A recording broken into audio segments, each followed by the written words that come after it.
జీవితంలో చాలా కీలకమైన రోజు ఈరోజు. ఓకే, అదేంటంటే మీరు నిజంగా నిజాయితీ చెప్పాలి.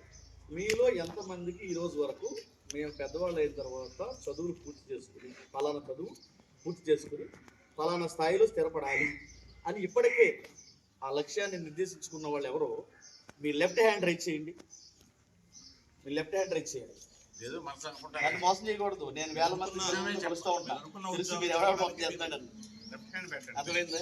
లెఫ్ట్ హ్యాండ్ సైకలాజికల్గా మీకు ట్రీట్మెంట్ ఇస్తున్నాం. రైట్ హ్యాండ్ కాదు, లెఫ్ట్ హ్యాండ్. మీ బ్రెయిన్ పనిచేయాలంటే జనరల్గా రైట్ హ్యాండ్ ఎక్కువ పనిచేస్తుంది మనకి, అవునా కదా? కాబట్టి ఇప్పుడు లెఫ్ట్ హ్యాండ్ రైట్ చేయండి. ఓకే, అలా అంటే చేయలేపడం అంటే పూర్తిగా లేపాలి. ఎవరు భోజనం పెట్టేటప్పుడు ఏం చేస్తారు? మీరు పూర్తిగా పెడతారు కనుకుంటేగా, ఎవరు ముద్దేస్తారా? ఓకే, అది సరే.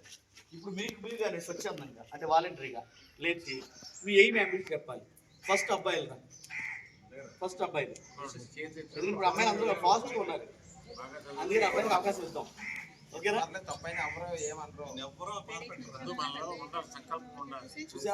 ఎంకరేజ్ చేస్తారు ముందు నుంచి వెనక నుంచి టీచర్స్ ఎంకరేజ్ చేస్తారు. నేంటారా మీరు ఇలా ఉంటారు?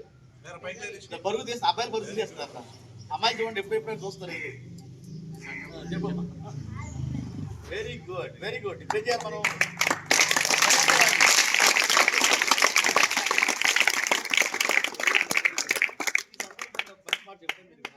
అదేంటంటే మీకు లభించిన ప్రతి అవకాశాన్ని సమర్థవంతంగా సద్వినియోగం చేసుకోవాలి. చెప్పండి ఒకసారి. మేము మాకు లభించిన ప్రతి అవకాశాన్ని సమర్థవంతంగా చేసుకుంటాం. బాగా చెప్తారు, చెప్పాలి. మాకు ఏ అవకాశం లభించినప్పుడు కూడా సృష్టించుకుంటాం. ఓకేనా? ఇప్పుడు నువ్వు చెప్పమ్మా. నువ్వు ఇద్దరు చేయలేకపోయావు కదా, నీ ఏమేంటి? లెగిస్తే అప్పుడు ఎలక్చుకుంటాం. నీ ఏమేంటి? పెద్ద అయితే ఏమవుతావు? డాక్టర్. Very good. కొంతమంది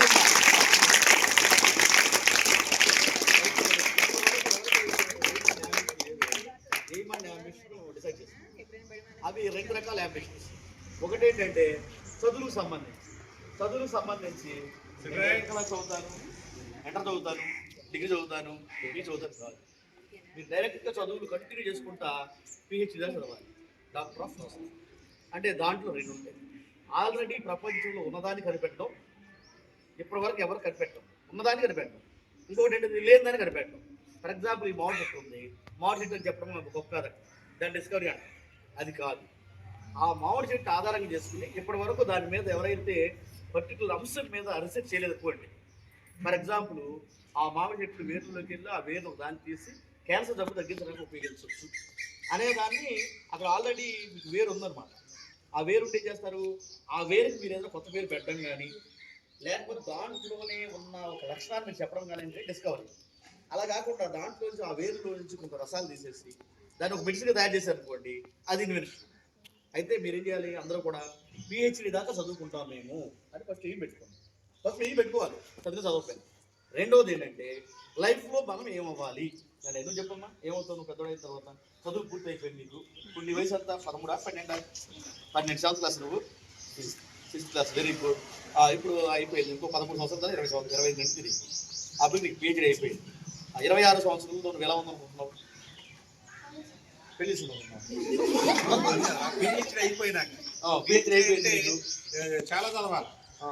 ఇంట్లో డిగ్రీ, పీజీ తర్వాత పిహెచ్డీ అయిపోయిన తర్వాత నువ్వు ఏ స్థానంలో ఉండాలనుకుంటున్నావు?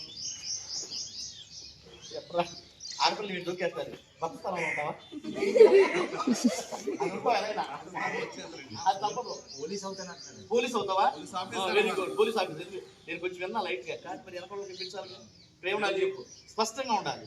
అడుగు చెప్పు. ఫ్రెండ్స్ చెప్పు.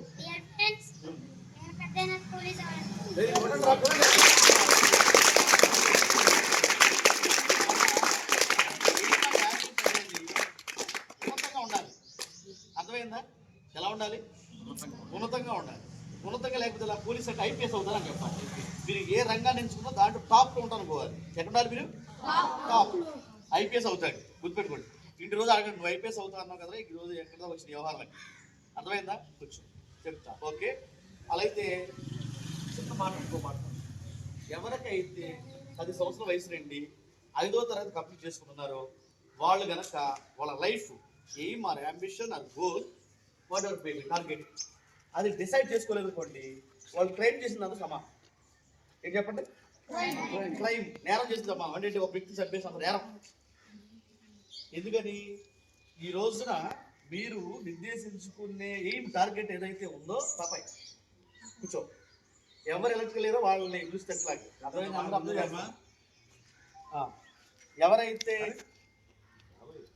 ఎవరైతే ఎయిమ్ అంబిషన్ డిసైడ్ చేసుకోలేదో అది దేంతో సమానం? క్రైమ్తో సమానం. కాబట్టి 6వ తరగతిలోకి ఎంటర్ అయ్యామంటే ప్రతి ఒక్కరికి ఎయిమ్ అండ్ అంబిషన్ ఉండాలి. అందరికీ ఉంటుంది. మరి అందరూ కళ్ళకి అంటారు నేను పెద్ద హీరో అయిపోవాలి, హీరోయిన్ అయిపోవాలి, సీఎం అయిపోవాలి, రకరకాలు అనుకుంటారు కదా, హెచ్ఎం అయిపోవాలనుకుంటారు కదా. అయితే దానికోసం ఎలా అవుతాం మనం? మీకు నిరంతరము మీరు బతికుండాలంటే మీకు ఒకటి జరగాలి. ఏం జరగాలి?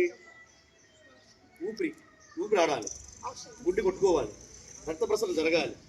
మీ ఎయిమ్ అండ్ అంబిషన్ కూడా వాటిల్లో మిళితం అయిపోయి ఉండాలి. ఎలా ఉండాలి అంటే ఏంటి? నిరంతరం మీ ఎయిమ్ అంబిషన్ మీలో ఉండాలి. దీనికోసం టెక్నిక్ ఉంది. 3 రోజులకు పని చేయాలి, 7 రోజులకు పని చేయాలి, 20 రోజులకు పని చేయాలి. ఇది కనుక చేశారనుకోండి మీరు ఖచ్చితంగా సక్సెస్ అవుతారు. ఓకేనా? ఓకే. అదేంటంటే ఉదయం అందరూ నిద్రలేస్తున్నారా లేట్లేదా? లేస్తే వచ్చేది. ఓకే, మీరు బెడ్ మీద పడుకుని చక్కగా నిద్రలేస్తారు. లేచిన వెంటనే మీరు ఏం చేయాలంటే కళ్ళు తెరిచి ప్రశాంతంగా మంచం మీద 2 నిమిషాలు కళ్ళు మూసుకుని ఇలా కూర్చొని మీరేం చేసుకోవాలి? ఏమేంటమ్మా?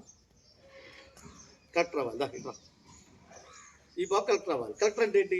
ఐఏఎస్. అటు చూడు, ఏంటిది? ఐఏఎస్, ఇండియన్ అడ్మినిస్ట్రేటివ్ సర్వీసెస్ అనమాట. ఓకే, ఐఏఎస్ అవ్వాలి. ఇప్పుడు ఫర్ ఎగ్జాంపుల్ అటు తిరుగు. ఓకే, నువ్వు లేచావు, బెడ్ మీద కూర్చున్నావు. అక్కడ చైర్లు కూర్చోండి. అదే బెడ్ అనుకో, ఫోన్ తీసి కూర్చో. అంటే ప్రాక్టికల్ మీకు టీఎల్ఎంటీ చెప్తారనుకుంటా కదా, అది. ఓకే, మా సిస్టర్స్ అందరూ టీచర్సే, గవర్నమెంట్ టీచర్సే. ఓకే ఓకే అమ్మా, సరే కూర్చో పర్లేదు. నువ్వు అసలు ఈరోజు హెచ్ఎం గారి పక్కన కూర్చున్నామని నేను చెప్పాను. నేనేం చెప్పాను రా? ఈరోజు మీ జీవితంలో ఒక కీలకమైన మలుపు సంబంధించిన సమావేశం చెప్పాను నేను. ఇటు కూడా తీరా వీడి ఫేస్లన్నీ వీడి ఫేస్ చేస్తున్నా కామెంట్ చాలా ప్రశాంతంగా చూడండి ఆ పాపని. ఇప్పుడు నేను చెప్తాను చేయాలి మీరు. ఓకే, ఇప్పుడే తెల్లవారిని 9 అయింది, లేచారు మీరు. 9 లేస్తారా? 8 లేస్తారు? 6. సరే, నిజమేనా? చెప్పి అబద్ధం చెప్తారా? 6 అయింది. అది మరి చూసారా? కొంతమంది చెప్తే ఎర్లీ మార్నింగ్ 10 గంటలు లేచాను రా అంటారు కొంతమంది. అర్థమైంది? ఎర్లీ మార్నింగ్ 10 అంట. ఇప్పుడు 6 అయింది.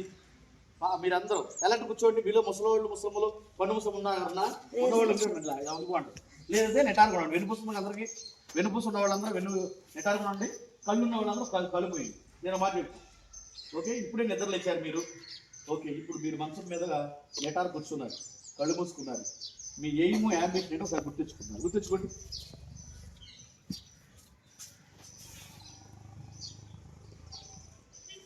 ఓకే, నిదానం కళ్ళు తెరవండి ప్రశాంతంగా. Very good. ఓకే, అయిపోయింది. ఇంకొక నిమిషమే చెప్తా. ఓకే, ఇప్పుడు ఇది రోజుకి 5 సార్లు చేయాలి. మీరు ఉదయం నిద్ర లేచిన తర్వాత ప్రశాంతంగా మంచిగా కూర్చుని మీ ఎయిమ్ అండ్ అంబిషన్ ఏదో గుర్తించుకుని అది ఎలా సాధించాలి అనుకుని ఒక నిమిషం 2 నిమిషాలు అనుకోండి. అయిపోయింది. మధ్యాహ్నం స్కూల్కి వస్తున్నారు. మీకు మిడ్ డే మీల్స్, మధ్యాహ్నం భోజన పథకం అద్భుతంగా పెడుతుంది. నేను హాస్టల్లో గవర్నమెంట్ స్కూల్లో చదువుకున్నప్పుడు మాకు హాస్టల్లో ఆ రోజుల్లో అన్నంలో పురుగులు వస్తూ ఉంటుంది, మంచి భోజనం ఉంటుంది. ఈరోజు మీకు చక్కటి డైట్, చక్కటి dry fruits, vitamins, proteins, minerals ఎంత అద్భుతం ఉంటుంది సార్. ఇలా స్కూల్కి వెళ్ళినప్పుడు నాకు మాస్టర్ నేను చదువుకున్నప్పుడు బాగుండే భలే ఉండేది, ఎంత మిస్ అయినా పిలిచి. అదేవిధంగా ఇప్పుడు మాలాంటి వాళ్ళు ఆ రోజుల్లో ఎక్కువ మంది వచ్చేవాడు కాదు. మాస్టర్ గారు మేము చదువుకునే రోజుల్లో మాలాగా బయట చెప్పేవాళ్ళు ఆల్మోస్ట్ వాళ్ళు లేరు. నేను చదువుకున్న రోజుల్లో ఎవరో ఒకరైనా వచ్చేవాడు గుర్తున్నారు. మీకు చూడండి, మీకు మీకు ఆలోచన వచ్చిందనుకోండి, ఎగ్జామ్ గురించి చెప్తే రోజుకి 2-3 మాలాంటి వాళ్ళ గురించి మాటలు చెప్పిస్తారు. అవి మంచి మాటలు, మీకు ఉపయోగపడుతుంది. ఓకే, ఇప్పుడు ఒకసారి అయిపోయింది. మధ్యాహ్నం ఉన్నారు, మీరు స్కూల్లో ఉన్నారు. మధ్యాహ్నం భోజన పథకంలో అద్భుతంగా మీరు భోజనం చేస్తూ ఉన్నారు చక్కగా. ఓకేనా? ఈ క్రమంలో మీరు అన్నం కలుపుకుని నోట్లో ఇలా పెట్టుకున్నట్టు మీకేం గుర్తు రావాలి చెప్పండి? మీకేం గుర్తు రావాలి? అన్నం ముద్ద కలుపుకుని నోట్లోకి వెళ్ళేటప్పుడు ఏం గుర్తు రావాలి? ఓకే, తర్వాత 3వసారి సాయంత్రం స్కూల్కి నుంచి మిగిలిపోతారు కదా, మళ్ళీ నైట్ భోజనం చేస్తారు కదా.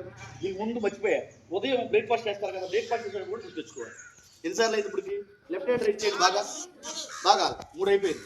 నెక్స్ట్ సాయంత్రం వెళ్ళిపోయి భోజనం చేస్తారు కదా, భోజనం చేస్తారు కదా, అప్పుడు కూడా ఇది గుర్తు రావాలి. ఎప్పుడు అది అన్నం కలుపుకొని నోట్లోకి అన్నం వెళ్ళేటప్పుడు గుర్తు రావాలి. Next very good. బాగా పైకి ఎత్తండి, బాగా నొప్పి వచ్చేదాకా ఎత్తాలి మ్యాక్సిమం అనమాట. అదొక ఎక్సర్సైజ్ మీకు అయిపోయింది. నెక్స్ట్ మళ్ళీ అందరూ నిద్రపోతున్నారు నైట్ నిద్రపోకుండా. ఎప్పుడు ఎర్లీగా 12 గంటలకి 11 గంటలు నిద్రపోతున్నారా? మ్యాక్సిమం 9 నుంచి 10 రోజులు నిద్రపోవాలి. ఓకే. అప్పుడు మళ్ళీ మీరు బెడ్ ఎక్కేసేసిన తర్వాత కళ్ళు మూసుకుంటూ నిద్రపోవడానికి ముసుకునే ఏం గుర్తురావాలి మీకు? గుర్తు వస్తూ దాని గురించి ఆలోచిస్తూ నిద్రపోవాలి. అయిపోయింది. ఇది ఫస్ట్ 3 రోజులు స్ట్రిక్ట్గా మెయింటైన్ చేయండి. 3 రోజులు స్ట్రిక్ట్గా మెయింటైన్ చేయండి. ఆ తర్వాత ఇంకొక 4 రోజులు అనుకోండి. అప్పుడు ఎన్ని రోజులు అయింది? 7 రోజులు అయింది. ఆ తర్వాత దాన్ని 21 రోజులకు తీసుకెళ్ళండి. అంటే ఓవరాల్గా 21 డేస్. 21 డేస్ కనుక ఇలా చేశారంటే ఖచ్చితంగా మీరు అనుకో సాధిస్తారు లేదా? ఓకే అయిపోయింది. ఇప్పుడు ఇక ఒక క్వశ్చన్ వేస్తాను నేను. అందరికి సంబంధించిన క్వశ్చన్ ఒకరిని అడుగుతా. నువ్వు చెప్పమ్మా, మీరు ఎవరు? లేదు మీ అందరూ అడిగా నేను మీరు ఎవరు అన్న ఏం చెబుతావు? తెలిసి చెప్పు. దీంట్లో పెద్ద ఏమీ అవసరంలా. ప్రతిదీ కూడా ఏం చేయాలి? స్పష్టంగా ఉండాలి, సింపుల్గా ఉండాలి. ఆ సింపుల్దే గొప్ప. అంటే ఏ చిన్న పని అయినా సరే గొప్పగా చేయాలి. గొప్ప పనులు చేయడం కాదు సార్. ఏ చిన్న పని అయినా గొప్పగా చేస్తే గొప్ప పనులు ఆటోమేటిక్గా వచ్చేస్తాయి. మీరు ఎవరు? మీరందరూ ఇక్కడ ఉన్నారు. మీరందరూ కలిపి క్వశ్చన్ వేసి మీరు ఎవరు? స్టూడెంట్స్. ఇంకొక ఆన్సర్ చెప్పు. ఎవరైతే వాళ్ళు చెప్పాలి. నువ్వు లేదు. ఆ ప్రశ్నకే మరో సమాధానం చెప్పు, మరో రూపంలో. మనుషులు. Very good. ఇప్పుడు మామూలుగా మీ టీచర్స్ కానీ పెద్దలు కానీ ఏం చెప్తారు? నేటి బాలలే రేపటి పౌరులు. మీరు కేవలం సామాన్య పౌరులు కాదు, ఈ దేశ భవిష్యత్తు. మీరు ఎవరు? ఈ దేశ భవిష్యత్తు. మేము ఈ దేశ భవిష్యత్. ఈ దేశం మా మీద ఆధారపడి ఉంది. భారతదేశంలో అద్భుతమైన సహజ వనరులు ఉన్నాయి. ఎంత గొప్పటి సహజ వనరులని మానవ వనరులైన మేము సమర్థవంతంగా వినియోగించి రాబోయే రోజుల్లో మన దేశాన్ని దేశాల్లో అగ్రగామిగా ఈ మాట ఎందుకు చెప్తానంటే ఐక్యరాజ్య సమితుల్లో మనకి రిజిస్టర్ అయిన దేశాలు 194 సార్. 194 ఉన్నాయి. అదనంగా ఇంకొక 60 దేశాలు, మొత్తం 250 దేశాలు సుమారుగా. భారతదేశం ప్రపంచ దేశాలన్నింటిలో కూడా నంబర్ 1 స్థాయిలో ఉంది. జనాభాలో రిసోర్సెస్లో కూడా ఆల్మోస్ట్ నంబర్ 1లో ఉంది. కానీ మరి ప్రపంచం మొత్తం అన్ని దేశాలను ఒక సర్వేలు నిర్వహించినప్పుడు ఒక 100 సర్వేలు నిర్వహిస్తే సంతోషం ఎంతమంది ఉంటున్నారు అని ఒక సర్వే ఉందనుకోండి, అదొక సర్వే. అదేవిధంగా అక్షరాస్యత ఎలా ఉంది అని ఒక సర్వే. ఈ విధంగా ఆరోగ్యకరంగా మీద ఒక సర్వే. 100 సర్వేలు చేస్తే 100 సర్వేల్లో కూడా భారతదేశం 100 లోపు లేదు. కానీ ఎక్కడ ఉండాలి? మనం 1, 2, 3లో ఉండాలి. ఎందుకు ఉండట్లేదు? ఇక్కడున్న న్యాచురల్ రిసోర్సెస్ని, హ్యూమన్ రిసోర్స్ని మనము ఎఫిషియెంట్గా యూటిలైజ్ చేసుకోవట్లేదు. అసలు అది ఎందుకు ప్రాబ్లం వస్తుంది? ఈ దేశంలో రోడ్డు మీద ఆవిడ తిరుగుతూ ఉంటే అది ఎంఏ అయిపోయిందండి, ఎంఎస్సీ అయిపోయిందని అంటారు. ఏమేంటారా బాబు అంటే ఆఫీస్కి బుర్రగొప్పుకుంటారు. అంటే ఇక్కడ లక్ష్యం లేదు మనకి. కాబట్టి అందుకని చిన్ననాటి నుంచే లక్ష్యాన్ని ఏర్పరచాలని చెప్పేసి మేము ఊరు తింటాం, మా ఉద్యోగం చేసుకుంటాం. అక్కడి నుంచి ప్రారంభించేవనుకోండి అన్నీ వస్తాయి. కాబట్టి ఫైనల్గా మీరు ఉన్నత పౌరులుగా మారతారని, ఈ దేశంలో ఉన్న నేచురల్ రిసోర్సెస్ని ఒక బలమైన రిసోర్సెస్గా హ్యూమన్ తీసుకున్న మీరు సమర్థవంతంగా సద్వినియోగం చేసుకుని ప్రపంచ దేశాలన్నింటిలో భారతదేశాన్ని నంబర్ 1గా అంటే అగ్రగామిగా నిలబెడతారని, ఆ నిలబెట్టే చోట మీరు కీలకంగా వ్యవహరిస్తారని ఈరోజు ఈ మహోన్నతమైన సమావేశంలో మీకు తెలియజేస్తూ చక్కగా మీరు విన్నందుకు, అదేవిధంగా ఈ యొక్క పాఠశాల ప్రధానోపాధ్యాయులైన పెద్దలు డోకల అప్పారావు గారు, విజయసాగర్ గారు, భాస్కర్ గారు, మా కొలీగ్ ప్రకాశం గారు, టీచర్స్, మీకు అందరికీ కూడా హృదయపూర్వకమైన ధన్యవాదాలు. Thank you.